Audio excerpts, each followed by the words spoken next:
Hi, it's Ted Smith, and today I'm in Jacksonville, Florida. And I'm so honored to be here at the store of my chairman, Tom Osteen.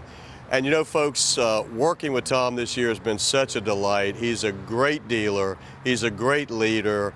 He operates a wonderful series of stores here in Jacksonville. And I want to take you inside and give you a little personal glimpse of our chairman, Tom. So today, Tom, it's going to be a little different. I get to interview you a little bit about what's happening at FADA and in our great business. I appreciate that. Thanks for coming on such a nice wet day. Yeah, did you order this rain for me, did you? That's just terrific. I didn't. It was your idea to come do this. Well, you're great. You've had a number of months in office. You started last October, and I just want to thank you, man. You've been fantastic. Your messages to our members have allowed us to get our car pack fund at a place that's historically just fantastic. We've really gotten the message out to members of our association. Why was that so important to you? Well, it was important. It's important to FADA, and really, it's not me. I just happen to be in the chair this year. It's the dealers. It's the guys out there that are watching this that we certainly owe the credit to. You know, as I've talked to people that have joined our board of directors and become chairman, they've told me they have such a different view of our association once they get involved. And talk to me a little bit about that. What did you think you were getting into when you joined FADA's board of directors and moved through the leadership as opposed to what really happened? Well, to be honest with you, I don't think anybody knows exactly what it's going to be like until you dip your toe into the water. But I just knew that there were so many fellow dealers that had taken the time and done it before me that it was my responsibility to step up. In fact, when you mention it that way or talk about it that way, I've looked back at the past chairmen that I've been associated with, and the fellows that certainly have done it even prior to all of them, and they've all said that it was an unbelievable experience, and they just could not believe how much they got out of it, the experience of being associated with all of the dealers, again, that make FADA what it is today. As you think about your career, who really influenced you as you began your career in the business? Because you come from a car dealer family, right? I do. Well, my father and my uncle actually they're pharmacists by trade. A very interesting story. I grew up along with my business partner Mark and Hal, his brother, in the drugstore business. We literally worked as kids growing up, and so that teaches you marketing, teaches you how to advertise. My father's one of the best I've ever seen as far as being able to market, a piece of candy that didn't sell from here, but if you move it over here, it would sell. And so that kind of experience, real hands-on, was tremendous. You ask about the automobile side. My uncle and father actually were investors. Probably heard of the Coggin Group. They were partners with Luther Coggin for 37 years. That, as many things do, change as time changes, and Coggin and the Coggin Osteen Group went public. Our family was out of it at that point, but it gave myself and my partner Mark an opportunity to go into the business in '96 together. We had not been in business together. We were just working, in the stores, and so it gave us the opportunity to come in and do it the way we wanted to do it, and that was kind of have a little bit more of a family influence into it. We came up when you were bell to bell, turning the key, and we really just wanted to make it different. And we close on Sunday, just a personal choice we do, but it works for us. So that's how it happened. You and I talk a lot about all of the things that we're doing at FADA that impacts our members every single day, and it's really hard for us to communicate our message. So that's why we like this kind of video format. I love it when a dealer can speak from his heart about what the association does and why it ought to be so much more relevant to our members. Talk to me a little bit about what you've seen in that way. Well, what I found out was, when you're in a store and you're running it day to day, like many of us do, certainly we're in our community and we need to have time for our family, but we spend so much time in our stores and we're not necessarily focused, probably as we should be on really what is going on out there. It's tough to sit there and protect yourself and know all the regulatory issues that face a dealer in everyday life. It's tremendous, and that's where FADA steps in and protects you as the dealer. If you're not engaged, then you'd sleep better at night if you were a little bit more engaged. But I've certainly found that out, and every time I've spoken with past chairmen, again, that same thing comes out. They said they just could not believe what FAD was about, meaning they felt so much better and they slept better at night knowing that FADA's got your back. Because dealers are so busy, we recognized at NADA that you don't have time to look at what's the impact of electric cars, what might happen when autonomous cars are finally available for the public, how will that impact stores? Are you going to have to change how many cars you have in your showroom because people are going to all buy on their phones and you're not going to need this many cars, this much inventory. That was a pretty interesting study that we just got, 85 pages of new information about the future. Let's talk about electric cars. You know something about that area. Do you think the market's pretty small, 2 or 3% right now? Mm-hmm. Do you think by 2025, what did Mercer say about that? Is it going to grow exponentially? Well, again, everything that I read, and probably everyone else out there that is interested in it, and Mercer backed it up, it doesn't look like that it probably will be even into 2025 any more than maybe 5%. There's a market. There's always going to be a market for this type of technology, and we need to, I think, continue to look into it. But, a large percentage, is it going to change the average dealer's business? Don't believe so.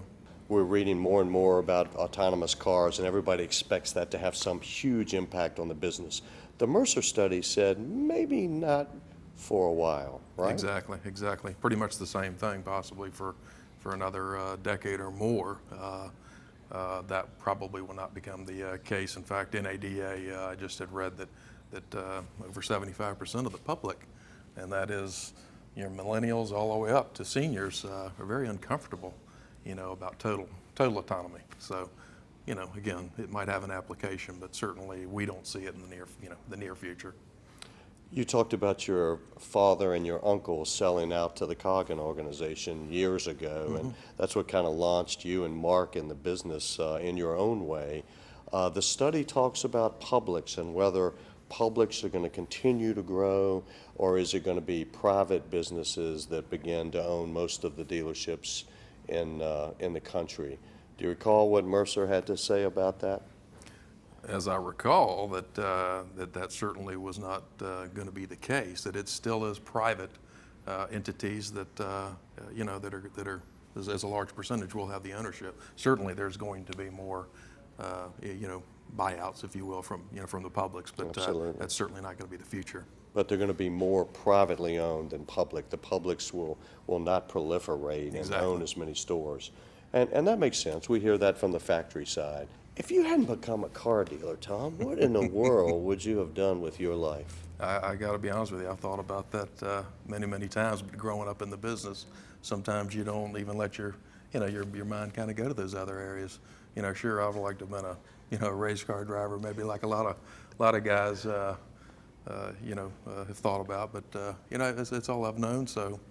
But you'd have had to compete with me in the way I drive on the normal highway. And I don't know if you're up to that. There's a reputation out there. Everybody knows yours.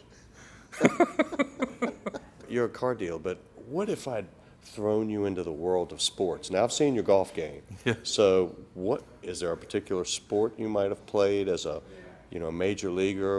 If you hadn't gone the car dealer route, what would have been your sport of choice? I love golf. I think, that's certainly a game that you can play in any condition and age. So, Were you pointing at me just now? I was pointing to myself first, but it's a great game. It's a great game for business. It's a very relaxing game. So, could I have ever excelled in it? Not me personally, but I have some family members that are pretty doggone good golfers. So, who knows? So, Mr. Chairman, this year, one of the things we're looking at as an association is the amount of control that manufacturers want to have over our car stores. Look, you own the store, you've got all the skin in the game, yet we see more and more intrusion into your daily business by manufacturers. They would prefer not to own the store, let you own it, pay all the expenses, but they want to control you. We see that in all kinds of ways, spiffs and all of these stair-step programs. Is that one of the real major factors facing our dealers, middle-sized and smaller dealers, going forward into 2025? I think it certainly has been our focus as in the last several years. Again, as I've been involved in FADA, it seems to be one of the most important things that we do, again, as an association, to keep an eye on those kinds of things. Certainly the factory, is your partner, but they aren't necessarily your friends. So they aren't in the retail business. We are. Our system, the franchise system, works, and it works the best in Florida. So again, all of those questions are very viable, but that's where FADA comes in and is going to watch your back. So NADA has done a lot to talk about the value of the franchise system because of Tesla and because of certain efforts to sell directly or consider selling directly by the OEMs.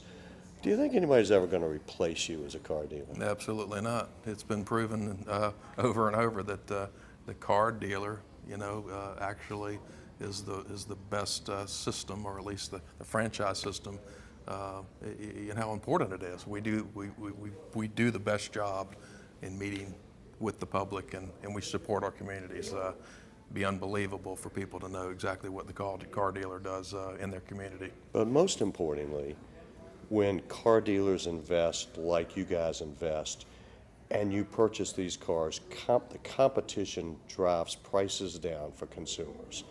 Is there any other model that's going to beat that? No. I think it'd be really fun to play a little word association game. I'm going to say a word, and might be an industry term, and I'd just like you to respond with the first thing that comes to your mind. I'll try to. Okay. Size 12D. My foot. Seriously? Yes. I heard that about you, dude. I'm impressed. That's an impressive stat. Car dealer. Strong. Manufacturer. Friend and foe. Interesting. I'm gonna throw you a softball. Sarah. My sweet wife. Of how many years? 31. 2 kids. 2 kids. Life's good, Mr. Chairman. Mark Osteen. He's my business partner, cousin. A little wild at times.